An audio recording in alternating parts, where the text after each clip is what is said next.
12월 24일 수요일 새벽 예배입니다. 미가서 4장 1절에서 13절까지의 말씀입니다. 끝날에 이르러는 여호와의 전의 산이 산들의 꼭대기에 굳게 서며 작은 산들 위에 뛰어나고 민족들이 그리로 몰려갈 것이라.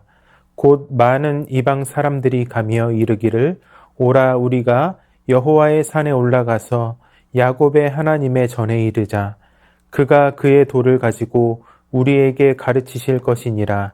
우리가 그의 길로 행하리라 하리니 이는 율법이 시온에서부터 나올 것이요 여호와의 말씀이 예루살렘에서부터 나올 것임이라.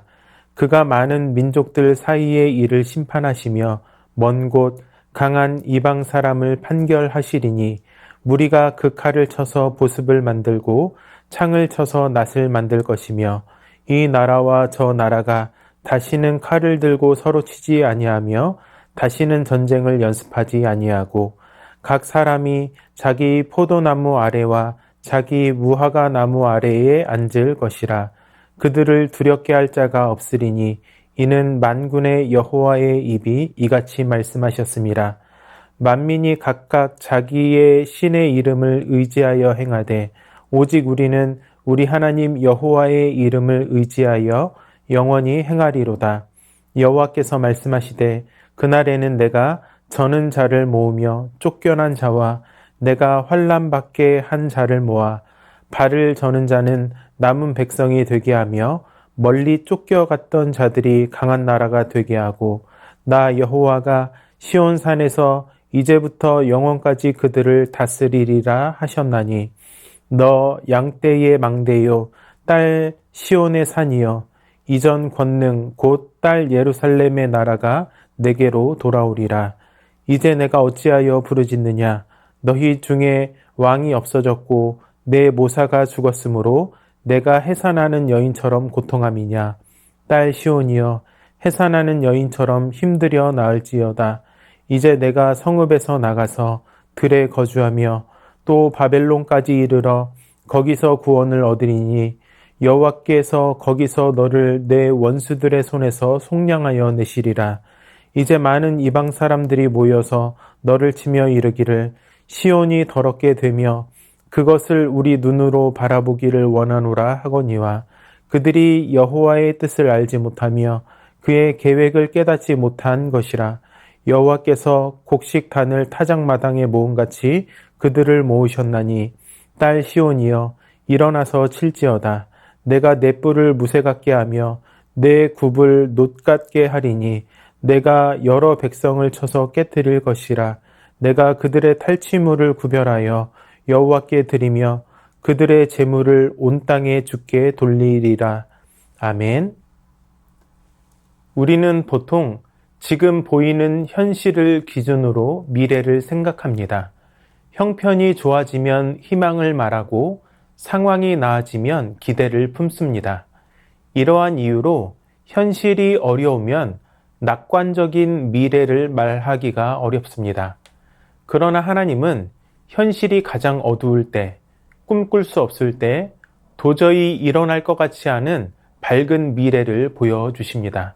오늘 말씀에도 이것이 나타납니다.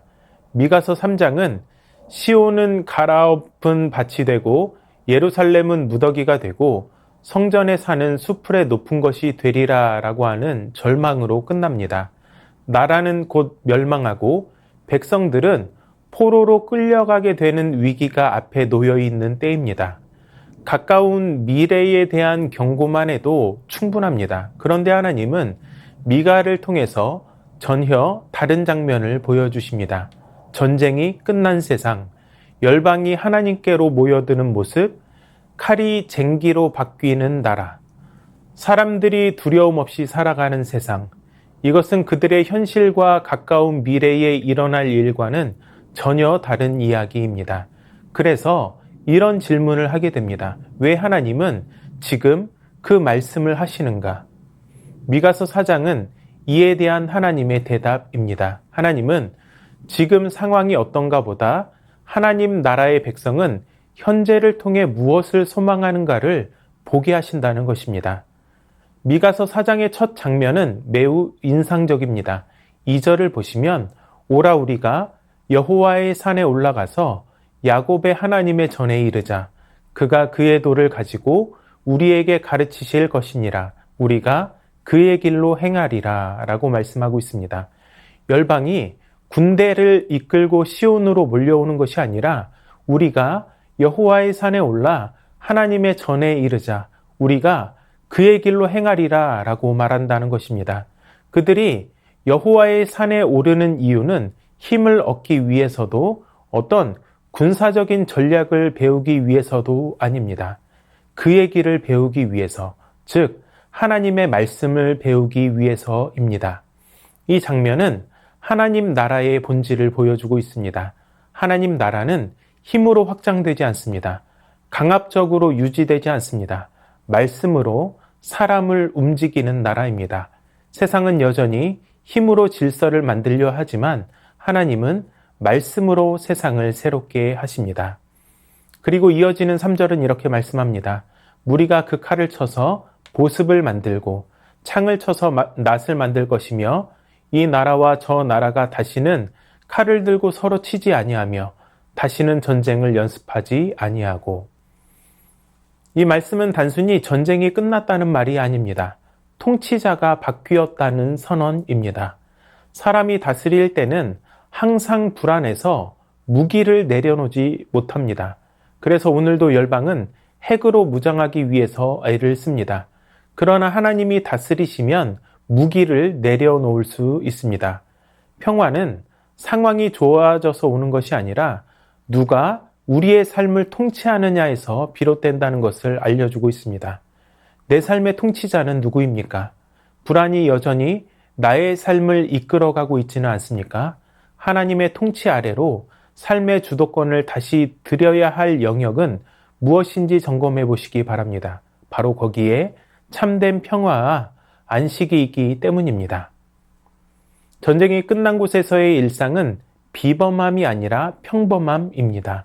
4절을 보시면 각 사람이 자기 포도나무 아래와 자기 무화과나무 아래서 앉을 것이라 라고 말씀하고 있습니다. 6절과 7절에서는 저는 자를 모으고 쫓겨난 자와 하나님의 심판을 받아 환난을 받던 자를 모아 발을 저는 자는 남은 백성이 되게 하고 멀리 쫓겨났던 자들이 강한 나라가 되게 하겠다라고 약속하십니다. 두려움 없이 잠드는 일상, 땀 흘린 노동의 열매를 누리는 삶, 별일 없이 평범하지만 안정된 하루. 이렇게 하나님 나라의 증거는 비범함이 아니라 회복된 일상입니다. 혹시 하나님 나라를 너무 멀리서 찾고 있지는 않습니까? 하나님 나라의 증거는 화려한 기적보다 평범한 일상이 회복되는 것입니다. 몇 년 전에 많이 불렀고 지금도 사랑받는 은혜라고 하는 찬양의 가사처럼 내가 누리는 모든 것들은 당연한 것이 하나도 없습니다. 평범한 일상 하루하루가 모두 은혜인 것입니다. 한 해를 마무리하고 새로운 한 해를 맞이하며 날마다 이 평범함 속에 드러난 하나님의 은혜를 누리실 수 있기를 바랍니다. 그런데 9절에서 갑자기 하나님은 이렇게 말씀하십니다. 이제 내가 어찌하여 부르짖느냐? 너희 중에 왕이 없어졌고 내 모사가 죽었으므로 내가 해산하는 여인처럼 고통함이냐? 하나님의 회복은 고통 없이 오지 않는다는 말씀인 것입니다. 10절의 말씀처럼 그들은 성읍에서 나가 들에 거주하게 될 것입니다. 또 포로로 잡혀 바벨론으로 가게 될 것입니다. 이러한 바벨론 포로는 실패가 아니라 새로운 시대를 위한 진통이며 산고인 것입니다. 하나님은 고통을 제거하지 않으시고 그것을 통해서 새 생명을 낳게 하십니다. 회복하십니다. 지금 겪고 있는 고통과 아픔을 실패로 해석하지 마시기 바랍니다. 현재의 고통과 낙심은 결과가 아니라 회복을 위한 과정이기 때문입니다. 사랑하는 성도 여러분, 미가서 4장은 오늘 우리에게 이렇게 질문하고 있습니다. 당신은 지금 어떤 미래를 미리 살고 있는가? 세상은 여전히 불안해하며 전쟁하고 경쟁하고 힘을 가져야 안전하다고 합니다.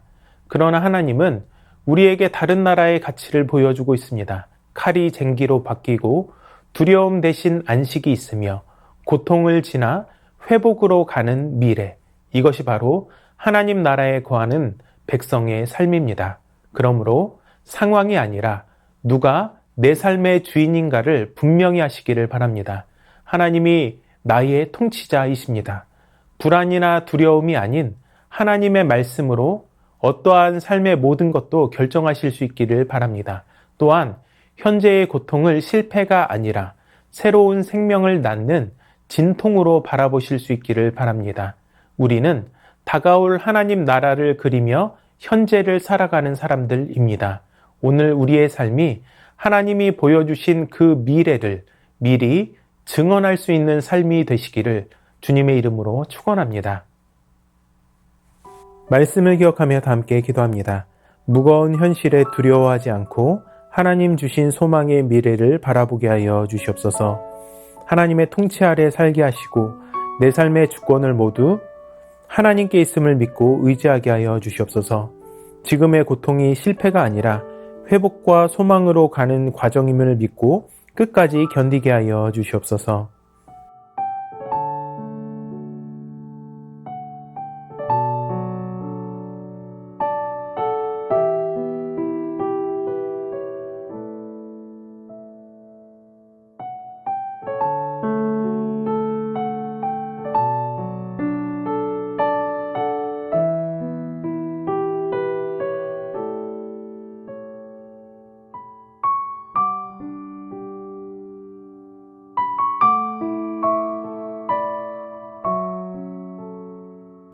나라와 열방을 위해서 기도합니다. 추워지는 날씨 가운데 사회적 약자들이 소외되지 않고 따뜻한 겨울을 보낼 수 있도록 지난 19일 대만 수도 타이베이 한복판에서 벌어진 흉기 난동으로 사상자가 발생했습니다. 두려움과 공포에 휩싸인 대만을 위로하시고 추가 범죄가 일어나지 않게 하여 주시옵소서. 케냐에서 온라인 예배가 활성화되면서 신학 검증이 안 된 영상들이 퍼지고 있습니다. 케냐 목회자와 교회들이 건전하고 성경적인 온라인 영상 사역을 만들어갈 수 있도록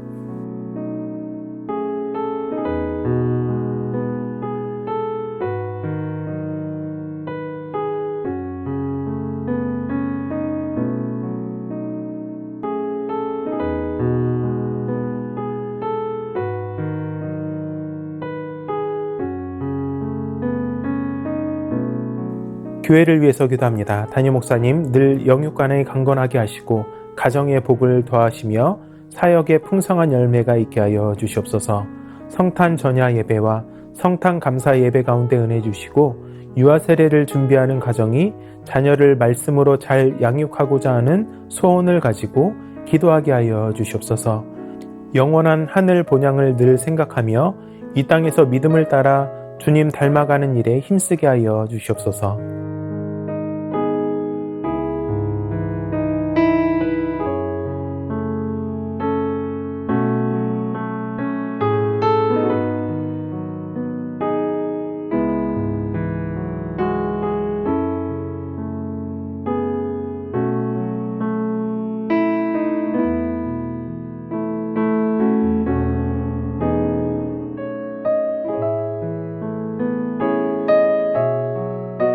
선교사님들과 환우분들을 위해 기도합니다. 인도의 오세날 강보배 선교사님을 위해 기도하실 때 성령 안에서 부은 바 되어진 주님의 사랑으로 건강하게 맡겨주신 사명을 잘 감당하실 수 있도록 성탄절 복음 축제를 통해 준비된 영혼들을 보내주시고 영의 귀와 눈이 열려 복음을 듣고 구원받도록 자녀들이 세상 가운데 부르심을 듣고 순종하며 주님이 주인된 삶으로 성경적 가치관으로 승리하며 살아갈 수 있도록 환우분들을 위해 기도합니다. 박준석 집사님의 모친 김복승 권사님, 골수암으로 인한 조혈모 세포 이식이 예정되어 있었으나 급성 백혈병으로 전이되어 치료가 중단되었습니다. 어려운 상황 속에서 치료의 방향이 속히 정해지고 온전히 치유되게 하시고 가족 모두에게 하나님의 위로와 담대함을 주시옵소서. 양금숙 성도님, 췌장암이 재발하여 항암을 시작하셨습니다. 잘 견디고 이겨내도록 도우시고 항암을 통해 깨끗하게 치료되게 하여 주시옵소서. 조정순 권사님의 남편 백형호님, 뇌출혈 후유증으로 식사를 하지 못하고 균형을 잡지 못합니다. 손상된 신경과 기능을 회복시켜 건강을 속히 되찾게 하여 주시옵소서. 박세현 집사님, 유방암 발병 이후 뼈로 전이된 상황 가운데 있습니다. 통증이 완전히 사라지고 치료 과정 속에서 회복의 은혜를 경험하게 하여 주시옵소서. 권호순 권사님, 진행 중인 항암 치료가 계속 효과를 나타내어 암세포가 완전히 사라지고 면역력이 증가하여 모든 치료를 잘 감당하게 하여 주시옵소서. 노성빈 형제님, 크론병으로 8주에 한 번 주사제 치료를 하고 있습니다. 부작용이 생기지 않도록 보호하여 주시고 소장의 모든 염증이 깨끗하게 사라지게 하여 주시옵소서. 이 외에도 수술을 앞두고 있거나 수술 후 회복 중인 성도님들을 위해 기도하시고 자유롭게 기도하시도록 하겠습니다.